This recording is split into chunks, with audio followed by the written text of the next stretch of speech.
This could be done rapidly if the Democrats would come along. We have a problem. The insurance companies own the Democrat Party. They own it.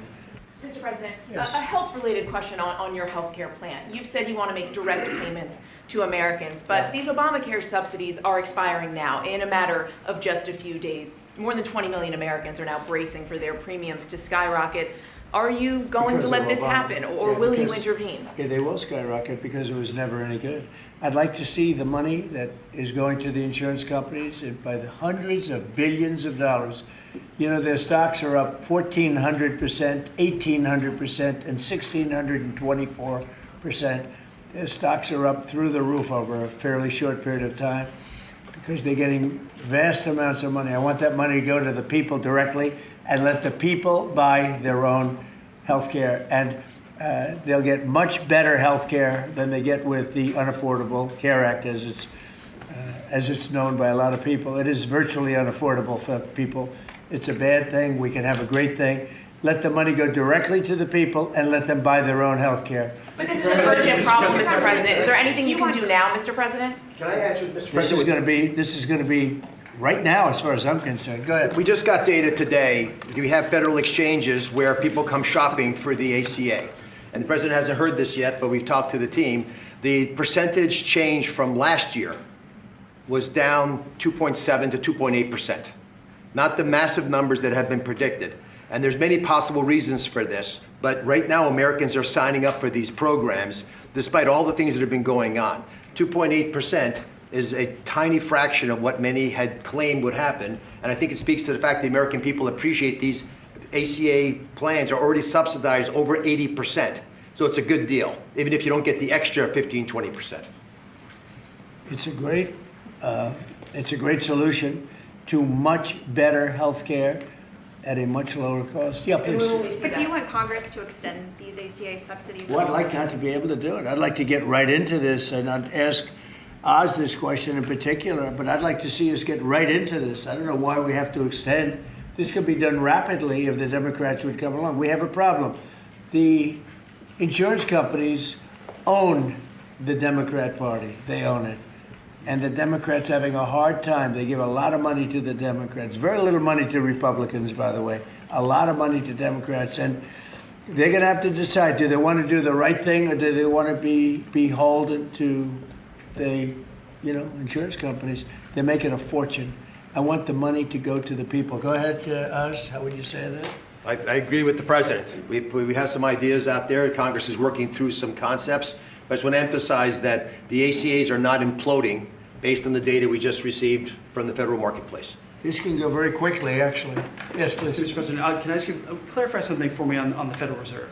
How many people are you interviewing for the Fed chairman, and what did you think of Chris Waller? I think he's great. I mean, he's been a man who's been there a long time, somebody that I was very involved with in the sense of his career, and he's a fantastic man. I met him yesterday, again. So how many people are you looking at? We're talking to 3 or 4. I think every one of them would be a good choice, honestly. Michelle Bowman? We'll be making a decision pretty quick. Is Michelle Bowman on that list too? Are you going to interview her? She's fantastic. She's a fantastic person. Thank you, Mr. President. Some GOP lawmakers have written to you in recent days saying they're concerned this executive order could normalize drug use for youth. How would you respond to them? You're talking about this particular today? Well, I think I'd let one of the doctors respond to it because they can do it a lot better than me. But I can only tell you that when you see polls of 82% of the people want this, when I have friends that are really, really sick and they've gone through, I guess you could say, unfortunately, I don't want to become too involved in it because I don't want it happening. But these are people that really know what's going on. Very smart people. This is one of the most successful people in the country and a very brilliant guy. And when they go through this horrible ordeal of cancer or other things, and they realize that this is something that makes them feel better without all of the side effects of some of the drugs where you're just totally knocked out and out of it. But I'd like to have one of the doctors maybe respond because you people do it better than anybody. I'm happy to respond. Yes. I mean, and my answer is we have had cannabis scheduled for how long? And it hasn't protected neither the adolescents nor the adults. We have 20 million people in the United States with a cannabis use disorder. This is not legalizing it. It's making easier to do research so that we can use it when it is indicated and optimally. So it's also a big part of this is research. In other words, you'll now have a much larger sample, and you'll be able to see if it's as good as many people say it is. I mean, people say it is beyond good, and you'll be able to find that out now. On housing, you talked in your address last night about housing. Yeah. Are you still considering a national emergency over housing? I'm looking at it. What would yeah, that look I'm like? looking What would at that it. mobilize? You know, there's two thoughts on housing. You have a lot of people have housing that because we have such a strong time and such a strong market, their houses are very valuable. It's a big part of their net worth, their house. I don't want to knock those numbers down because I want them to continue to have a big value for their house. At the same time, I want to make it possible for young people out there and other people to buy housing. In a way, they're at conflict. In other words, you create a lot of housing all of a sudden, and it drives the housing prices down.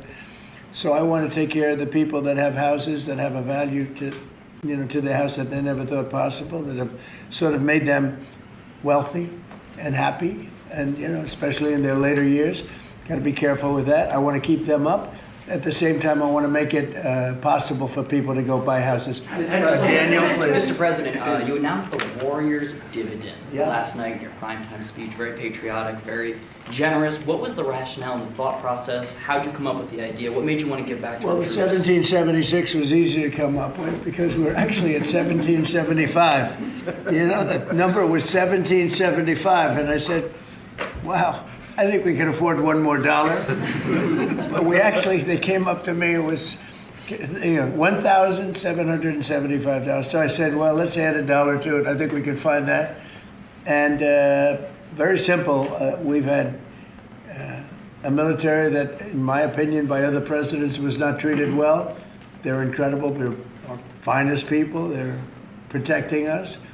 And because of tariffs, we're taking in billions and billions of dollars more than we ever have before, with no inflation, by the way, with no inflation. You saw the inflation numbers, they just came out today. What great timing. Practically no inflation. And yet we're taking in hundreds of billions of dollars. And this is small potatoes by comparison, but it's a way of taking care of our warriors, our soldiers. And I appreciate that question, Daniel. Yeah, I mean, Caroline It was an Levitt easy just one. She just posted on X, her press secretary, that the board members of the Yeah. Kennedy Center voted unanimously to rename it the Trump Kennedy Center. What is your reaction to that? Well, I was honored by it. The board is a very distinguished board, most distinguished people in the country. And I was surprised by it. I was honored by it. We're saving the building. We saved the building. The building was in such bad shape, both physically, financially, and every other way. And now it's very solid, very strong. We have something going on television, I guess on the 23rd December. I think it's going to get very big ratings. And the Kennedy Center is really back strongly. It's in very bad shape, very, very bad shape physically. And we were also to get Congress to put up a lot of money and other people to put up a lot of money. We had a lot of donors come in for record-setting numbers. So we saved the Kennedy Center, and I was really, this was brought up by one of the very distinguished board members, and they voted on it. And there's a lot of board members, and they voted unanimously. So I was very honored by it. Thank you. Mr. President, will you be seeking any authorization from Congress for any land attacks on cartels in Venezuela? For anyone? For any land attacks on drug cartels in Venezuela? I wouldn't mind telling them, but it's not a big deal. I don't have to tell them. It's been proven. But I wouldn't mind at all. I just hope they wouldn't leak it. You have people leak it. They are politicians and they leak like a sieve. But I'd have no problem doing that. On that, Mr. President. Yes, please. Mr. President, there's a meeting this weekend on Ukraine in Florida. What are you hoping will come out of that meeting? Well, they're getting close to something, but I hope Ukraine moves quickly. I hope Ukraine moves quickly because Russia's there. And, every time they take too much time, then Russia changes their mind. 27,000 soldiers were killed last month. Think of that. What do you think of that, doctors? 27,000. It's like a half a football stadium. were killed in 1 month. And it's that way. It's anywhere between 20 and 30,000, mostly soldiers, also some people from Kiev and other places, but largely it's the soldiers. They're losing their lives. Nobody's ever seen anything like it. It's the worst since World War II. And, you know, you've heard me say I settled 8 wars, some going on for 35 years, one going on for 37, one going on for 32. And 8 wars, and I thought this would be an easier one. This is because of the animosity, the hatred. It's a little bit more difficult than we thought, but there's a chance we can get this done maybe soon. Sir. Remember that 25 to 30,000 people being killed a month, young people being killed a month. Steve, please. When do you expect to make your announcement about the new Fed chair, sir? Before the end of the year? What do you think? Over the next couple of weeks. I mean, I don't know before the end of the year, but pretty soon. And then the Rocky Mount, North Carolina tomorrow night. Tell us what your message is going to be there, sir. Say what? When you go to Rocky Mount, North Carolina tomorrow night, what's your message going to be there? Well, it's not going to be that much different from what I did last night. I mean, we've had tremendous success. We're bringing prices down. We inherited a mess. And part of what we inherited was the worst inflation in 48 years. I say history, but we had the worst inflation. It drove prices up. And now we're bringing those prices down. But I'll be talking about that. I'll be talking about the fact that we secured the border where literally nobody can come into our country illegally anymore. They came in from prisons and mental institutions and drug dealers and, you know, a lot of bad people from all over the world. Venezuela emptied their prisons into our country. We had Tren de Aragua, which supposedly, the doctors don't know this, it's the meanest gang of them all. Okay, doctor? You don't have to know about it. You got other problems. But they let a lot of bad people in here. And so I think I'll be talking about that. I think I'll be talking about the tremendous success we have by sending the National Guard into various cities. D.C. is the ultimate example. People walk to work and they thank me all the time. People in the White House, they just walk to the White House from 10 blocks away. Before I came into office, they couldn't do that. They were getting badly hurt in many cases and beyond hurt, killed. So we were losing people. We were losing, on average, a person a week. Can you believe it? More. And now we haven't lost anybody in a long time. I consider the 2 people that got so badly hurt, the National Guard, that's a different city. That was terrorism. That was terrorism. And probably terrorism, maybe terrorism, because they were unhappy with the tremendous success we've had, because they don't want to see this country be successful. But Washington, D.C. now is a safe, beautiful city where the restaurants are booming, the town is booming. People walk to the restaurants with their wife or their children and have a good time. We were losing all the restaurants. We were losing our life in this. We were just the whole heritage of Washington, D.C. was down the drain, and we brought it back. And now everybody's thrilled to be here. It's the hottest. It's a part of the hottest country anywhere in the world. We've become, in 10 months, the hottest country anywhere in the world. And I say it all the time, we were a dead country 1.5 years ago. Do you expect to meet Prime Minister Netanyahu while you're down in Palm Beach? Yeah, he would like to see me. We haven't set it up formally, but he'd like to see me.